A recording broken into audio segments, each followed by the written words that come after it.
gente! Olha eu aqui de novo! E hoje nós vamos finalizar nosso conteúdo de redação do primeiro livro de português, tá ok? E nessa última atividade, que é uma produção de texto, vocês vão escrever, vocês vão produzir um texto, tá ok? E aí tá falando para observar, e vai ser sobre poema visual, e vocês vão observar esse poema visual aí da número 1. E tá falando assim, ó. Ele começa com as letras, quer dizer, o texto é o alfabeto, né? São as letras do alfabeto. Então, tem o A, tem o B, tem o C, tem o D, tem o E, tem o F, tem o G. Quando chega no G, nós temos uma grande surpresa. Qual é a surpresa? A surpresa é que o G, vocês repararam que todas as letras estão de duas formas, né? A maiúscula e a minúscula. E chega na hora do G, ele aparece o G maiúsculo, e quando ele vai botar o G minúsculo, ele bota o G como se fosse um gato. A gente já olha, liga, associa a letra G a gato, né? Porque o gato começa com a letra G. Então, ele colocou ali o G minúsculo com gato. E aí ele escreveu o seguinte: gato marrom alfabetizado. Foi isso que ele escreveu. Então, ele botou no poema dele, no poema visual, esse poema é do Sérgio Caparelli, da Ana Cláudia, e foram as letras do alfabeto, maiúscula e minúscula. Quando chegou no G, o maiúsculo ele fez normal e o G minúsculo ficou no formato de um gatinho. Gato marrom, que é um gato alfabetizado, né? E aí tá lá. Que desenho aparece nesse poema? Nós já vimos que o desenho que aparece aí é o desenho de um gato, não é isso? Então, a gente já tem a primeira resposta. Na letra B está falando o seguinte: por que o poeta diz que o gato é alfabetizado? Ele diz que o gato é alfabetizado porque ele aparece, aqui ó, o gatinho, que formou a letra G aí, esse gatinho alfabetizado, porque ele está entre as letras do alfabeto, ele está aparecendo nas letras do alfabeto. Então, esse gato é alfabetizado, ele está aí no meio do alfabeto, né? Um gato alfabetizado. E na letra C está perguntando: que outra característica o gato do poema tem? Qual é a outra característica dele? Além de ser um gato, ele é marrom. Está escrito aí, gato marrom, alfabetizado. Então, ele tem duas características. Ele é alfabetizado. Qual é a outra característica? Ele é marrom. Então, que ele é marrom, tá?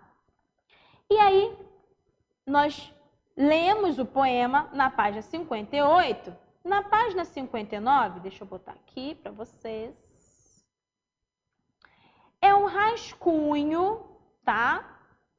Da atividade. O que é rascunho? Porque ainda não é a atividade final. Essa você não vai mostrar. Essa você vai colocar para ter uma ideia do que você vai fazer na atividade, no final, no texto final, tá bom? Então, tá falando assim, ó. Você vai escrever um poema visual que tenha um animal como tema. Nesse poema que nós vimos, tem um gato. E o que você vai fazer? Vai ter que ter um outro animal como tema. Você vai fazer um poema visual que tenha um outro animal como tema. Tia Lia, posso fazer do jeito que está ali na página 58? Posso botar o alfabeto? Não, pensa de uma outra forma. Cria de uma outra forma. Ou um outro poema visual que tenha um animal, tá bom?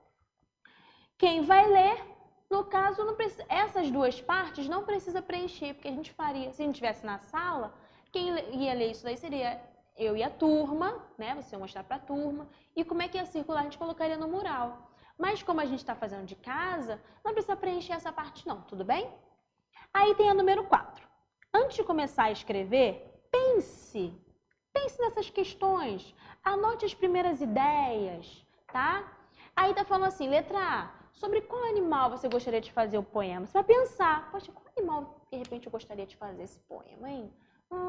Acho que eu vou fazer sobre um passarinho, um cachorro, um porquinho da Índia. Falando porquinho da Índia, porque agora eu tô com um porquinho da Índia lá em casa, né, gente? Coisa mais fofa, melzinha.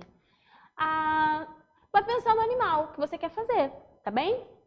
Letra B. Qual forma você dará ao seu poema? Como assim, tia Lia, qual forma? É só lembrar, quando a tia Lia deu poemas visuais, se eu estava falando do relógio, ele tinha forma de quê? De um relógio. Tá falando da xícara e do café, vai ter forma de quê? Xícara com café saindo com vaporzinho. Tô falando sobre o carretel e a linha, vai ter formato de quê? do carretel e da linha. Estou falando sobre amor, coração. Vai ter formato de quê? O poema vai estar no formato de coração. Então, você vai ver qual a forma que você vai dar para o seu poema, tá bem? Tia Lia, posso desenhar o animal e fazer o poema no animal? Pode. Posso botar só a parte do animal com o poema? Pode, tá bom? Mas tem que ter a parte visual, tem que ter o desenho junto com o poema, junto com as palavras, ok?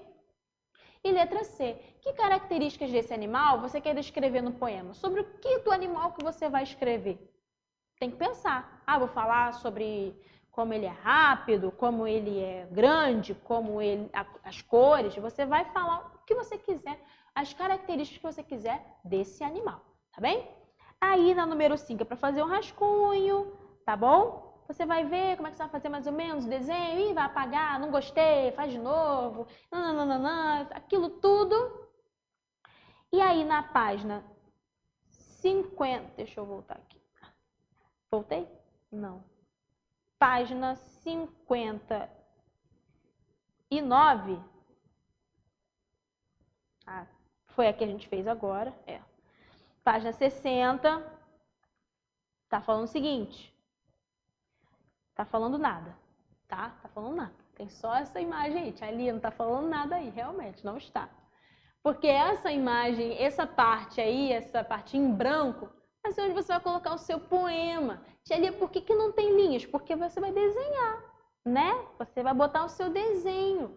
Vai botar o desenho junto com o poema. Lembra? É um poema visual. Eu vou olhar para o poema e já vou saber sobre qual animal você está falando no seu poema, porque vai ter o desenho daquele animal junto com as letras, junto com as palavras, tá?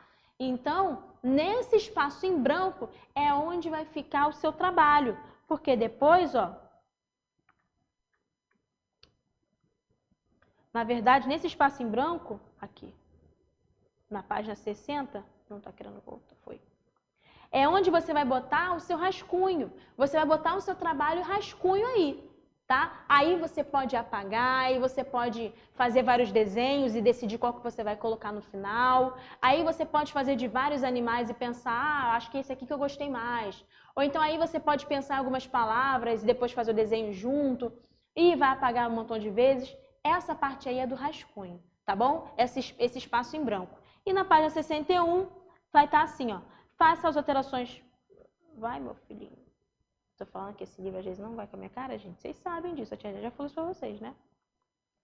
Tá falando assim, ó. Faça as alterações necessárias e passe a limpo o seu poema visual. É nessa página aí, é na número 7, que vai ficar o trabalho final. É nesse quadro aí, nessa número 7, que você vai tirar a foto e vai mandar para o Clesep ou para o e-mail da tia Lia ou da tia Dani. Se você era 301, vai mandar lá para a tia Dani. Se você era 302, vai mandar para a tia Lia, pelo Clesep ou para o e-mail. É só a número 7, que é para tirar foto e mandar para a gente. Por quê, tia Lia? Porque nesse daí é que vai ficar o seu trabalho final, finalizado. Tudo ok, tudo certinho, sem ter que apagar mais de 1 milhão de vezes. Tá bem, pessoal? Então, nós estamos esperando essa atividade. Estou animadíssima, muito ansiosa para ver as atividades de vocês. Esse trabalho que vai ficar lindo, tenho certeza. E usem muita criatividade. Quero uma coisa caprichada, tá bem, galera? Então é isso. Essa foi a nossa última aula de redação do livro 1. E agora nós vamos ver do livro 2. Espero vocês na nossa próxima aula. Um beijo. Tchau, tchau.